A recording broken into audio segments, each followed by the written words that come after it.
So today I have tilled up a small strip about 50 yards long, maybe about 26 yards or 26 feet wide, that I've planted some white clover and crimson clover. And this is kind of a test run to see how this is going to grow right here, hopefully making a nice area for pollinating and nectar for the bees. Right here I have set up several 6-foot wide strips that I've ordered some pollinating and nectar flowers that I will be planting in here hopefully in the next 4 to 6 days, getting ready for the spring. You can see the small apiary right here that I have with a couple of hives. I've got another hive back on Shoto Creek. I'll show you that here in a minute. We'll kind of open it up. We're going to take some sugar water in 1-to-1 ratio and some pollen patties, kind of supplement that until things really start getting into bloom. Okay, here are my pollen patties that I'm going to supplement a little bit in these two hives. These two hives have got some sugar water. You'll see my top feeders here that are internal on these mediums that are at the very top. But you can see we've got some good activity going on with the bees today. Both hives were wintered, and these were from cutouts from late last fall. So I'm very happy that they have survived and made it. We have one other that we just got out of a hot water tank cut out several weeks back. I'll show you that one in a minute.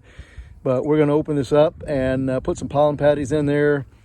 Do a real quick inspection. I'm not going to get deep into it, but we're going to take a look at it. But they are looking very good. I don't know if you noticed, but they are already bringing some pollen in. Real orange looking pollen that these bees are bringing back.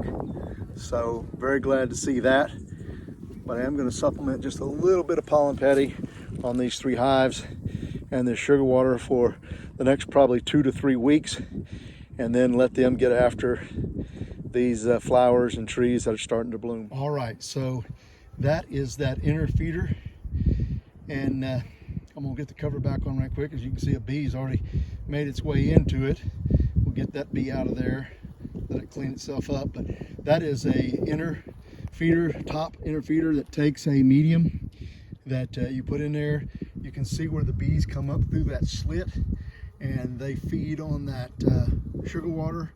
Helps them to expedite that calm and nutrition. There is my inner cover. There's my top cover, which has some insulation on the top of it. Haven't got into that one yet, but again, gonna take this off right here, put a pollen patty in between it, and let them get after it.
lots of pollen.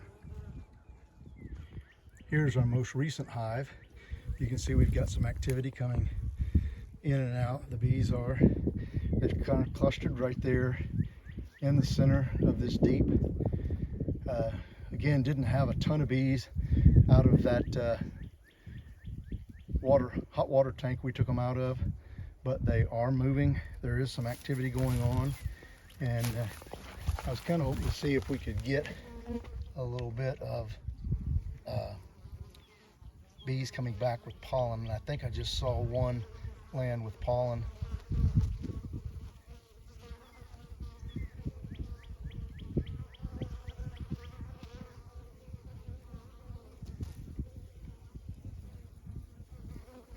Always work your hive from the side or the back, never get in front of it. Again, I don't see a lot of bees here coming back with pollen, but I'm going to watch it here just a little bit, run the... Oh, I just saw one go in with some light, real light pollen on its legs.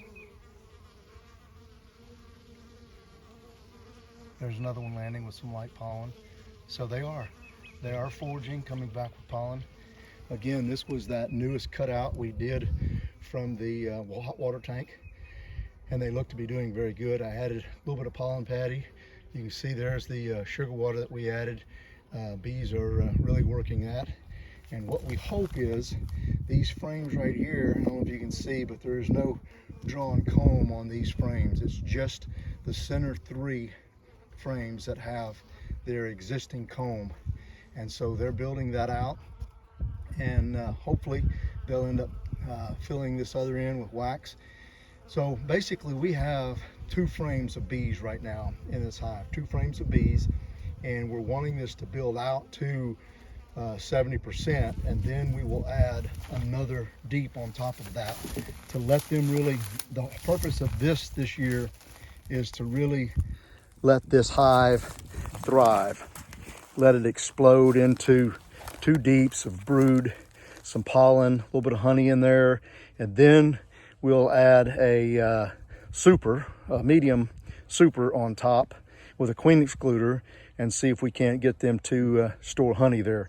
If they do, then that hive with the 2 mediums and the 2 deeps and the medium will be their hive for the winter, and we will not take anything off of this for honey, unless it just explodes. If they fill up that 1 super and we're able to put another one on, then we might extract some. But that's the plan, to go into the winter with 2 deeps and a medium for this hive to really explode.